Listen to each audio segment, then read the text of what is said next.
अधिकारों के उदारवादी व्यक्तिवादी सिद्धांत की विशेषताओं में नेक्स्ट है समझौतावादी आधार। प्राकृतिक अधिकारों के सिद्धांत को यदि अच्छे से समझना हो तो हमें इन दो आधारों को समझना पड़ेगा, जिसमें एक आधार है समझौतावादी आधार और दूसरा है उद्देश्यवादी आधार। प्राकृतिक अधिकारों का सिद्धांत राज्य की उत्पत्ति के उदारवादी सिद्धांत से संबंधित है। राज्य की उत्पत्ति का जो सामाजिक समझौते का सिद्धांत है उसे ही राज्य की उत्पत्ति का उदारवादी सिद्धांत माना गया है। थर्ड सेमेस्टर में भी हम लोग इस पर चर्चा कर चुके हैं कि हॉब्स, लॉक और रूसो, ये जो तीन विद्वान हैं, ये राज्य की उत्पत्ति के सामाजिक समझौते के सिद्धांत के समर्थक हैं।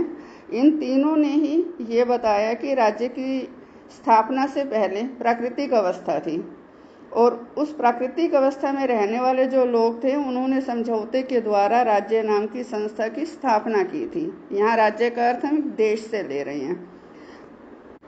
हालांकि इन तीनों विचारकों की जो प्राकृतिक अवस्था का वर्णन है वो बिल्कुल अलग अलग है, सामाजिक समझौते का जो वर्णन है वो भी बिल्कुल अलग अलग है, लेकिन इस विषय में भी एक मत है कि राज्य की उत्पत्ति एक समझौते के द्वारा हुई। और इन तीनों में से हॉब्स और लॉक जो दो विचारक हैं, इन्होंने ये कहा कि प्राकृतिक अवस्था में जब मनुष्य रहते थे तो उनके पास प्राकृतिक अधिकार थे। हॉब्स ने ये माना कि जो सामाजिक समझौता हुआ उसमें लोगों ने अपने समस्त अधिकार संप्रभु को समर्पित कर दिए थे, लेकिन लॉक ने यह माना कि प्राकृतिक अवस्था के लोगों के पास जीवन, संपत्ति और स्वतंत्रता, ये तीन अधिकार थे, और जब उन्होंने राज्य नाम की संस्था की स्थापना की तो ये तीनों अधिकार उन्होंने किसी को भी समर्पित नहीं किए। उन्होंने संप्रभु को समर्पित किया इन अधिकारों की रक्षा का दायित्व, और साथ ही साथ उन्होंने ये शर्त भी रखी कि कोई भी सरकार इन प्राकृतिक अधिकारों की सुरक्षा करने के योग्य यदि नहीं होगी, इनकी अवहेलना करेगी, तो लोग उस सरकार को समाप्त कर देंगे, उसे हटा देंगे, उसके स्थान पर नई सरकार स्थापित करने का अधिकार लोग रखते हैं।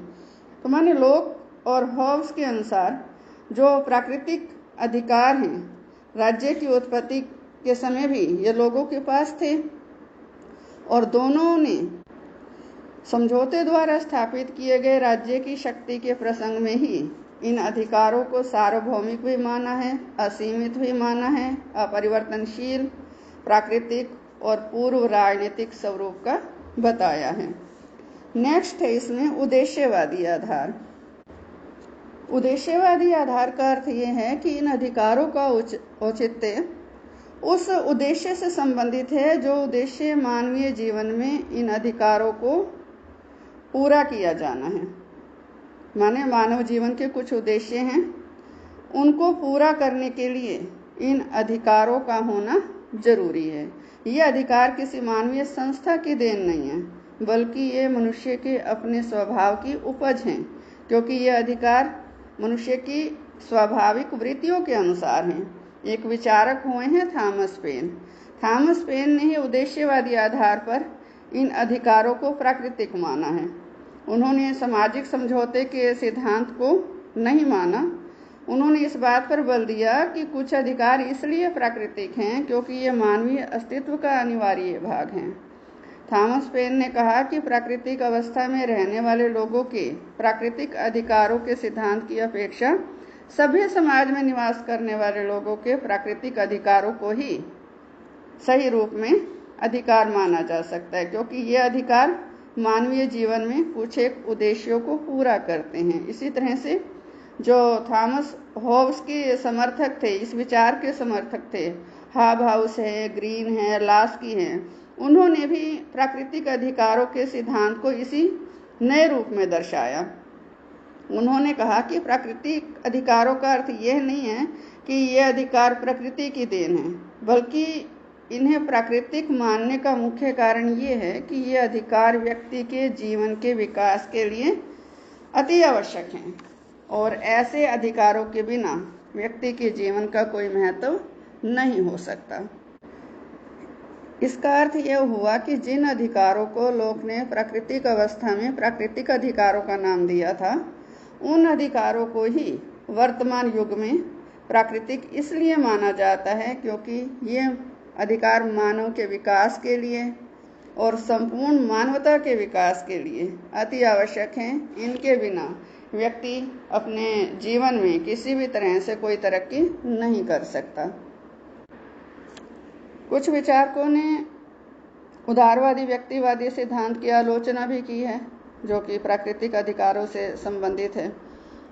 तो उसमें जो अलग अलग विचारकों ने अलग अलग आधारों पर इसकी आलोचना की है, उसमें फर्स्ट है प्राकृतिक शब्द के विभिन्न अर्थ। विचारक कहते हैं कि इस सिद्धांत का मुख्य दोष ही यही है कि प्राकृतिक शब्द का कोई निश्चित और स्पष्ट अर्थ देना बहुत कठिन है। इसी तरह से प्राकृतिक अधिकार के सिद्धांत के विषय में जो चिंतक हैं, उनके विचार एक जैसे नहीं हैं। कुछ चिंतक, कुछ जो विचारक जो इस प्राकृतिक अधिकारों के सिद्धांत के समर्थक रहे हैं, उन्होंने इन अधिकारों को नैतिक कसौटी पर परखा है। कुछ ने इन्हें व्यक्ति के जीवन के लिए महत्वपूर्ण समझकर अनिवार्य अधिकारों के रूप में स्वीकार किया है, और कुछ अन्य विद्वानों ने प्रकृति की देन मानकर इन्हें राज्य के नियंत्रण से मुक्त रखा है। तो ये विभिन्न व्याख्याएं प्राकृतिक शब्द के अर्थों की स्पष्टता के कारण हैं।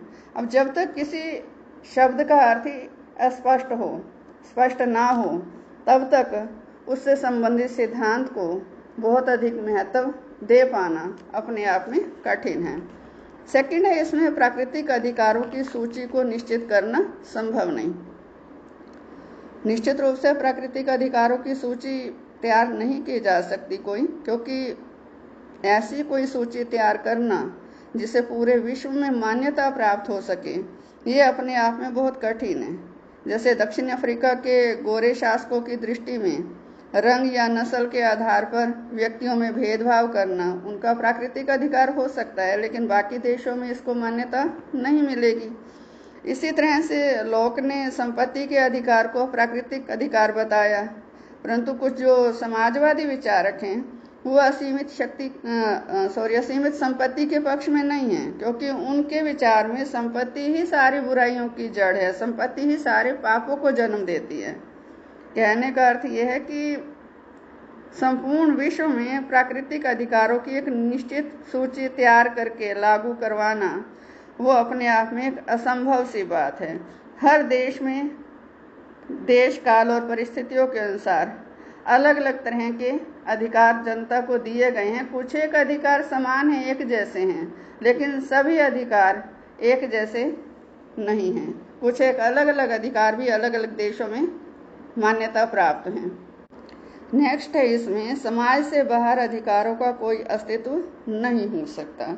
अब लॉक ने और हॉब्स ने क्या माना कि अधिकार व्यक्ति के बस तब भी थे जब राज्य नहीं था, समाज नहीं था, लोग प्राकृतिक अवस्था में रहते थे। तो ठीक है, उस समय लोगों के पास कुछ शक्तियां हो सकती हैं, लेकिन उन शक्तियों को हम अधिकारों का नाम नहीं दे सकते।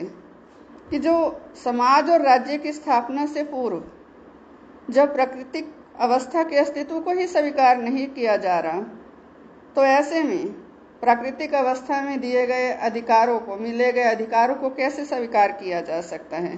क्योंकि वास्तव में जो अधिकार हैं वो व्यक्ति की एक ऐसी मांग है जिसे समाज द्वारा स्वीकार किया जाता है और राज्य द्वारा लागू किया जाता है। नेक्स्ट है, इसमें प्राकृतिक अधिकार परस्पर विरोधी हैं। जो प्राकृतिक अवस्था में व्यक्ति को अधिकार दिए गए हॉब्स के अनुसार और लॉक के अनुसार, क्योंकि उस समय राज्य नहीं था, समाज नहीं था, तो उन पर कोई प्रतिबंध नहीं था। किसी भी अधिकार पर प्रतिबंध का ना होना माने असीमित स्वतंत्रता। ऐसी स्वतंत्रता जिसका जितना चाहे उपयोग करो, जितना चाहे उपभोग करो, व्यक्ति को छूट है, माने उसके अंतर्गत व्यक्ति मनमानी भी करेगा। अब जब सभी मनमानी करेंगे तो जो समाज में सबल लोग हैं, चाहे शारीरिक रूप से चाहे किसी और आधार पर जो सबल हैं, वो तो उन अधिकारों का उपभोग कर पाएंगे, लेकिन जो समाज में निर्बल लोग हैं, चाहे शारीरिक आधार पर, चाहे आर्थिक आधार पर, चाहे किसी अन्य आधार पर, वो उनका उपभोग नहीं कर पाएंगे। तो ऐसे में जो समानता है वो अपने आप ही समाप्त हो जाएगी। क्योंकि असीमित स्वतंत्रता देना या किसी भी अधिकार को असीमित रूप में प्रदान करना, उस पर किसी भी तरह की कोई सीमा निश्चित ना करना अपने आप ही समाज में असमानता का कारण बन जाएगी।